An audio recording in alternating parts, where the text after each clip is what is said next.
Этот чемпионат мира уникален. Он впервые пройдет посреди сезона и закончится зимой. Принимает турнир Катар. Маленькая страна с населением около 3 миллионов человек, идущая во второй сотне по размерам рядом с Ливаном, Гамбией и Черногорией. Можете себе представить, что чем пройдет в одном из этих государств? Вообще размер страны имеет значение. FIFA требует пачку стадионов вместимостью от 40 до 80 тысяч. 80 тысяч для матча открытия и финала. До 2010 года в Катаре было 15 плюс-минус крупных стадионов. Правда, вместимость 14 арен из 15 была до 20 тысяч, в основном 10-13. Лишь один стадик соответствовал требованиям FIFA. Катар решил проблему. Ведь это богатая страна. Общий бюджет на подготовку к чемпионату мира составил 220 миллиардов долларов, поэтому Катар просто с нуля построил 7 из 8 стадионов. На все с учетом строительства, обустройства баз и мест для болельщиков ушло почти 7 миллиардов долларов. Этот чемпионат мира самый продвинутый в истории. Катар серьезно подошел к подготовке. Объекты строили с лучшими архитекторами мира. В стадионы внедряли передовые технологии, продумывали каждую мелочь, заботясь об экологии и комфорте. В этом выпуске посмотрим на все арены чемпионата мира, отдельно поговорим об инновациях и подробно рассмотрим умный город, который построили с нуля за 16 лет специально под Мундиаль и где пройдет финал. Технологии в этом месте просто сводят с ума. Будет интересно.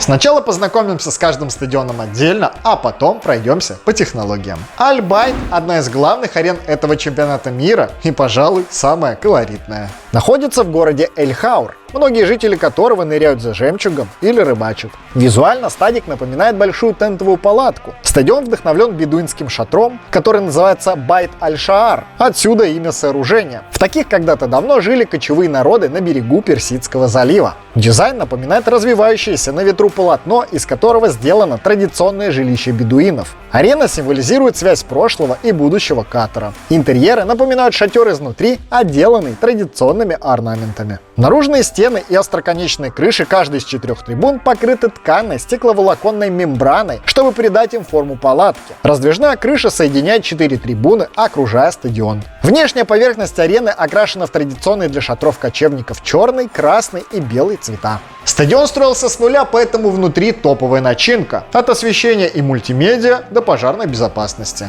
По шкале GSA, эта система, разработанная для оценки зданий и инфраструктуры с точки зрения экологичности, у Аль-Байта 5 звезд, то есть максимальный рейтинг. Под экологичностью имеются в виду материалы, из которых сделано сооружение. Учитывается, насколько на арене экономится электричество и вода. Внутри есть вип-боксы с гостиничными люксами и балконами с видом на поле. Частную ложу на стадионе можно арендовать за 22 тысячи долларов. Все новые арены построены по модульному принципу. В Катаре понимали, что после чемпионата мира им не нужны стадики на 40-60 тысяч. Верхний ярус Аль-Байта разберут. Там появится 5-звездочный отель, торговый центр и тренажерный зал. Еще на территории стадиона откроют рестораны, больницу спортивной медицины и общественный холл. Стадион Ахмад бин Али очень понравился президенту FIFA. Джанни Инфантино заезжал сюда несколько лет назад и остался в восторге. Это потрясающее место. Здесь невероятная атмосфера, трибуны расположены так близко к полю, что эмоции и страсть болельщиков чувствуются. Это идеальная арена для матчей чемпионата мира. Стадион построен на самом краю пустыни. Его так и называют – ворота в пустыню. И соединяется с городом новым шоссе. Стадик возвели на месте старой арены, которая называлась так же. Причем 80% строительных материалов – это обломки прежнего сооружения. Поэтому Ахмад бин Али тоже считается экологичной ареной. Стадион проектировало известное бюро Pattern Design, в профайле у которого реконструкция Этихада для Ман-Сити. Возводили арену американцы из фирмы AECOM. Они строили стадионы для ЧМ 2010. Особенность дизайна – светящийся фасад, состоящий из узоров, характеризующих различные аспекты жизни Катара. Важность семьи, красоту пустыни, местную флору и фауну, локальную и международную торговлю. Ахмад бин Али – домашний стадион для местного топ-клуба Аль-Райян. После чемпионата мира его вместимость сократится почти вдвое. Аль-Джануб – первый стадион, открытый к чемпионату мира. Его автор – знаменитый архитектор Заха Хадид. Проект стал для нее, ходит женщина, если кто не в курсе, одним из последних. Заха спроектировала арену в 2013 году, а через 3 года умерла от сердечного приступа. Аль-Джануба обошлась Катару в $575 миллионов.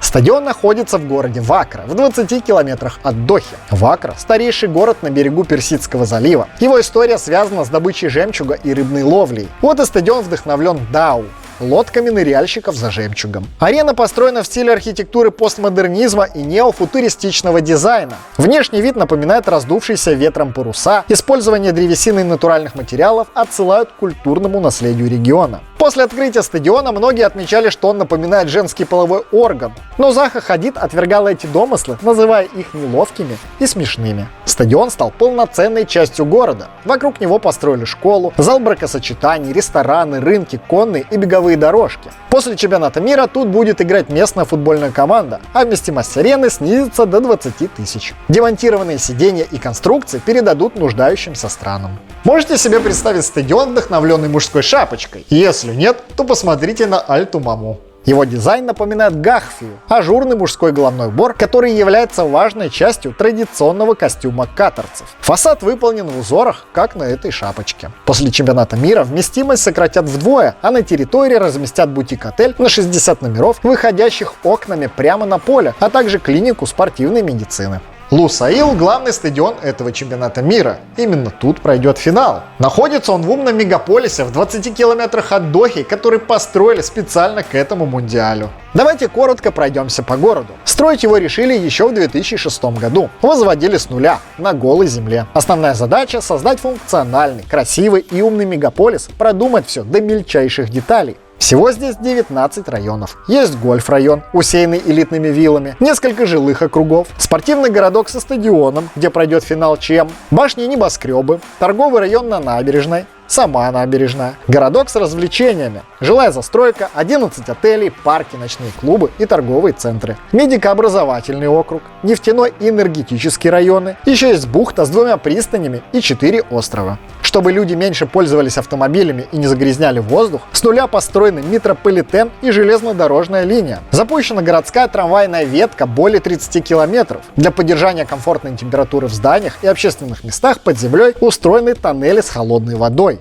Для отвода стоков спроектированы специальные трубопроводы, по которым отработанные воды транспортируются за черту города. После биоочистки их можно использовать в технических целях без вреда для экологии. Под Лусаилом также проложена 24-километровая сеть мусоропроводов. Здания подключаются к сети пневматических или вакуумных труб. Когда человек бросает туда мусор, тот направляется прямо на предприятие по переработке и очистке отходов за чертой города. В результате ежедневно перерабатывается около 70 тонн мусора. В домах у жителей стоят умные счетчики, которые на дисплеях показывают количество потребляемой электроэнергии. Коммунальные службы также могут следить за спросом на воду и электричество. Вообще в Лусаиле есть центр, который контролирует в режиме реального времени все функции умного города, собирает и анализирует данные. Есть пункт безопасности. Люди дистанционно мониторят обстановку на дорогах и в целом в районах. Ну и украшением умного города служит красивый золотой стадион. Дизайн вдохновлен танцем света и теней, отбрасываемых традиционными светильниками. Стадик отображает исламские и арабские миры, демонстрируя мотивы сосудов, чаш и объектов искусства этого региона. После чемпионата мира Лусаил превратится в хаб со школами, магазинами, кафе и больницами. Education City находится в образовательном районе Катара, в окружении университетов и новаторских исследовательских центров. Форма стадиона напоминает огромный бриллиант. Негласно его называют «бриллиант в пустыне». Фасад собран из большого количества полупрозрачных треугольных панелей, переосмыслением традиционных узоров арабески. Особенность стадиона – это освещение, которое меняется в зависимости от положения солнца. Education City – один из самых экологичных стадионов мира, поскольку 20% его строительных материалов признаны экологически чистыми. Кстати, интересный факт. Во время подготовки фундамента экскаваторы обнаружили породы, возраст которых составляет 20-30 миллионов лет, что заставило рабочих копать на 17 метров глубже. Вокруг стадиона большие зеленые территории, есть даже поле для гольфа. Халифа Интернешнл – один из старейших стадионов Катара. Его построили аж в 1976 году. И это единственная арена, которую не возводили с нуля, а просто реконструировали. Халифа не раз принимал большие матчи. В 2019 году здесь прошел финал клубного чемпионата мира, где победил Ливерпуль. В новой конфигурации есть дополнительная крыша, защищающая зоны отдыха и новая структура восточного крыла, где разместили фудкорты, магазины, отель, многоцелевые комнаты, вип-залы, музей и оздоровительный центр.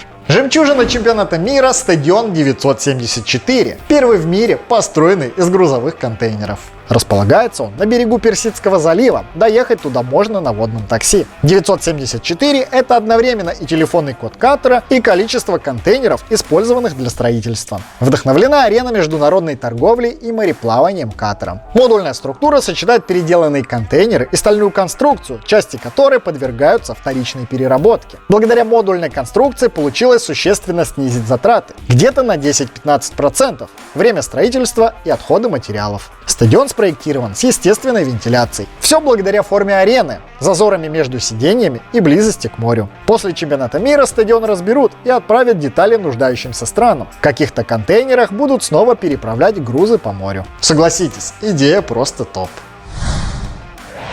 Катар входит в топ-20 самых жарких стран мира. Летом на пике температура достигает 40-50 градусов. В ноябре-декабре чуть помягче. Во время чемпионата мира ожидается от 20 до 30 градусов. Вообще, Катар был готов проводить турнир летом в адскую жару и обещал внедрить передовые технологии охлаждения воздуха на стадионах, базах и фан-зонах. Но в FIFA сочли это опасным, поэтому остановились на ноябре-декабре. Катар все равно решил установить на новых стадионах кондиционеры. Помогла британская компания Arup, разработавшая технологию Qatar Showcase еще в 2011 году. Если коротко, система охлаждения работает так. Солнечные батареи нагревают воду. Затем с помощью других машин эта вода охлаждается и переносится в резервуары под стадионом. Эти устройства уже вырабатывают холодный воздух, который попадает на стадион через сиденье из перфорированного материала. Понимаю, звучит сложно. Представьте, как такое вообще можно было придумать. Для реализации проекта построили 9 солнечных электростанций, одну центральную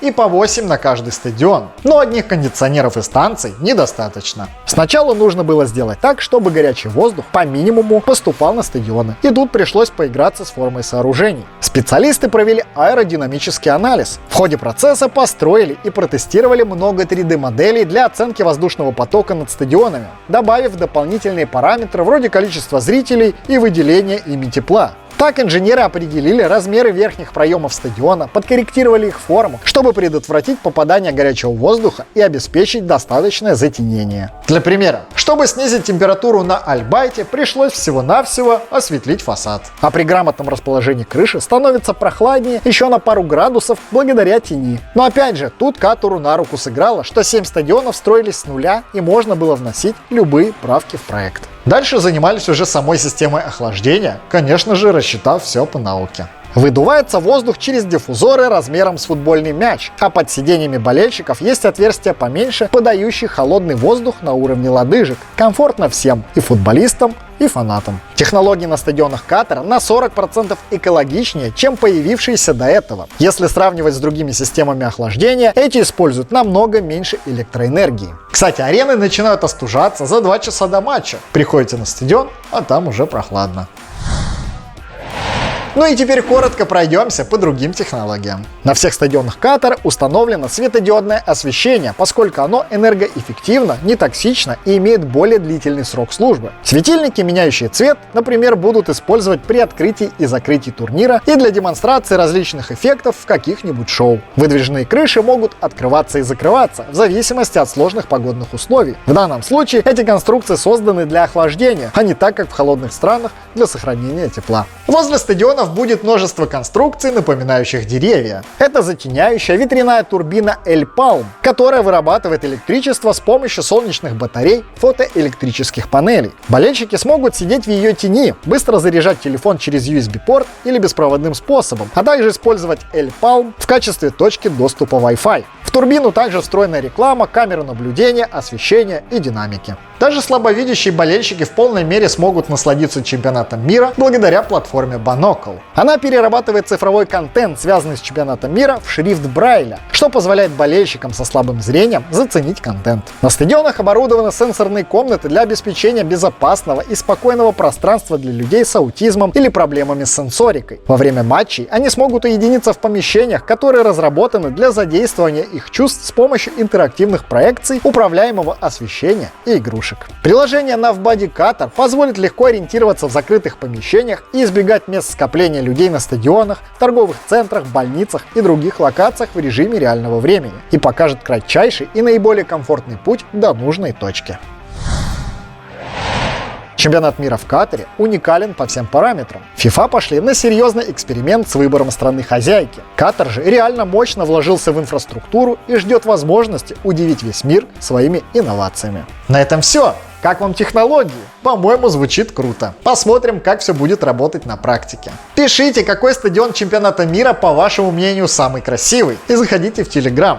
Там устроим опрос на эту тему. Обязательно подписывайтесь на канал. Впереди много интересного как раз по теме Мундиаля. И если не видели прошлые видосы, обязательно сделайте это. Найдете их тут, тут и тут. Я Юра Русанов, Мяч Лаб. Идите в ногу со временем. Как Катар.